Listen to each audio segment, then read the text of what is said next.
Good morning friends and welcome to the pre-market view. US markets were marginally down about 0.15% to about 0.2%. European markets were mixed. FTSE was up about 0.63%. However, both CAC and DAX were down about 0.7 to about 0.75%.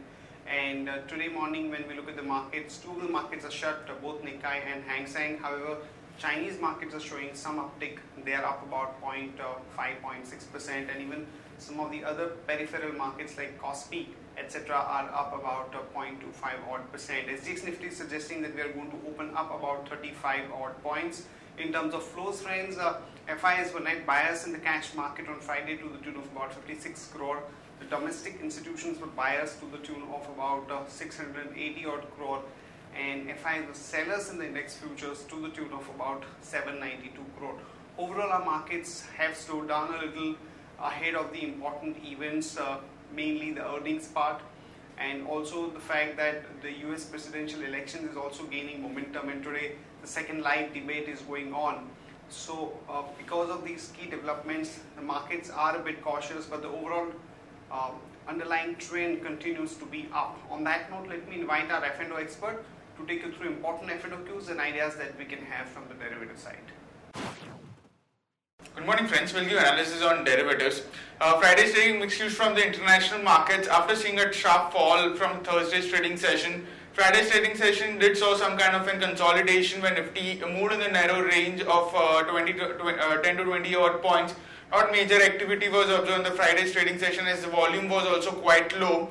Unlike since now the expiry of Bank Nifty has been turned out at Thursday's trade, so majority of the activity has been now getting reflected in Thursday's trading session, and now Friday's trading session, which used to be the most volatile trading session before it, now has been quite lackluster and has been seeing very low activity into it, and volumes have also been dipped in Friday's trading session in the last Friday's trade, due to which Nifty just was down on a flattish note, can say, but did ended on a negative note with 0.10% lower, settling at 8722.75.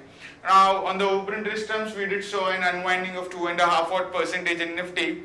In the absolute terms, 5.5 lakh shares were shattered in the open interest, while cost of carry increased slightly from 4.5 odd percentage to 5.5 odd percentage, indicating, however, we'll consider majority of the unwinding was mainly due to the long unwinding pressure, since Nifty have been on the overbought zone.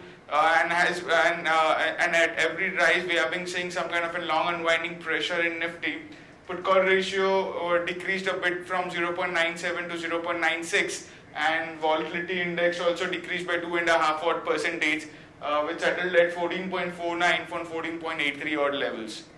On the option side, not major activity to highlight upon, since it was a very low activity day on the Friday's trading session. We did see an unwinding in 8,900 call option, very minor of 1%, while 8,700 and 8,800 call option have seen a minor addition of around 8 to 10 odd percentage respectively. However, on the put side, we have been seeing an unwinding in 8,700 put option, since we did mention we have seen a significant amount of put trading taking place in 8,700 strike price in the last few trading sessions, and in Friday's trade we have seen some kind of an unwinding of around 7 odd percentage. Of 9.5 or 10 odd percentage, where majority of the unwinding was mainly to the short covering was seen in the 8,700 strike price, while 8,500 put option have also seen a minor unwinding of 3.5 odd percentage. However, 8,600 continues to be highest in terms of open interest, with around 43 lakh shares into it have seen some kind of an addition in the open interest. So all in all, we have seen some kind of an unwinding, but in today's trading session, since Asian markets and also the SGX Nifty has been pointing highest, and hence the activity of 8,700 put option would again be in focus and would be watched quite closely in today's trading session and the activity of it, and also simultaneously 8,800 call option activity would be watched quite closely. So this is the band for the market and it's been holding out since the start of this new series, and anywhere it breaks we can see a momentum in that direction for the next few trading sessions. There are two securities in band period for today's trade, that is Indiabulls Real Estate and Jindal Steel.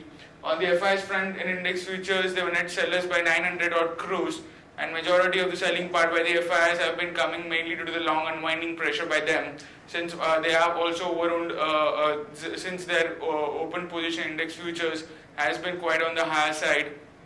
Index options also, they were net buyers by 30 odd crores, while stock futures net buyers by 71 crores and stock options net buyers by 49 odd crores only. On the market level, our Friday's VWAP stands at 8765 with a lower range at 8600, which is the highest put pace, and a higher range at 8765, which is a VWAP level. SGX Nifty is trading positive by 22 odd points from the Friday's closing and it's quoting anywhere around 8744, indicating some kind of a positive opening can be expected in the morning trade. That's it from derivatives. Thank you. Friends, let me take you through Sharekhan pre-market action, starting with ideas first. Long call on Reliance as the Singapore GRMs continue to remain at a higher level of about $7.2 per barrel. That should reflect well for the refining companies in India and more so Reliance Industries. So one can go long there with stop loss of 1088, target of about 1143 to about 1165. In other news and developments, Center to notify real estate rules soon, which would regulate the housing sector and bring transparency and help protect the consumer interest. ITC to sell entire stake in the US-based subsidiary Kingmaker Marketing for about $24 million. RelJio's user base touches about 16 million in 26 days, which is a record number that anyone has seen, particularly from the telecom side. So expect some positive reaction to the Reliance stock. However, one must remember that currently there is a promotional free scheme which is going on. Bharat Petroleum plans to raise about $500 million through bonds or ECB. The government is likely to launch the divestment in NMDC, NALCO and MOIL in Jan to March quarter of the current fiscal, which could fetch about 6,000 crore to the exchequer. Oil India has received environmental clearance for about 220 crore development drilling project in Jaisalmer district of Rajasthan, and Docomo has moved to US court with $1.2 billion suit against Tata's. MCX is likely to launch the options trading by Jan. Tata Steel is edging closer to the new deal over the 15 pound billion pension pot that stands in the way of an agreement with the UK steel maker. MSRDC terminates concession agreement with IRB Infra for Mumbai Pune Phase 2 project and company to have toll collection rights till August 9, 2019. Dr. Reddy's enters Colombian market with drugs for cancer. RCOM gets Bombay High Court approval for Systema acquisition. IIP numbers for the month of August would be out today. Post-market expectation is of about -0.3 versus -2.4. ONGC signs pact to buy stake in GSPC's KG Basin block. JSW Steel wins 5 iron ore mines in Karnataka. A2Z Infra Engineering buys 96 crore contract from JUSNL, and NPPA caps prices of 31 essential drugs up to 35%. Here is the list of stocks with positive and negative bias. Stocks with positive bias are Jubilant Food, KSCL, Bharat Forge. Stocks with negative bias are Shriram Transport Finance, South India Bank and Kane Energy. And stocks for investment from advisory desk are BEL, Chambal Fertilizers, Manpasand Beverage, Reliance and Mandela. Remember friends that these flash would be there on ET Now around 9:30 AM today morning. That's it from all of us friends. Have a good trading session and see you tomorrow at the same time.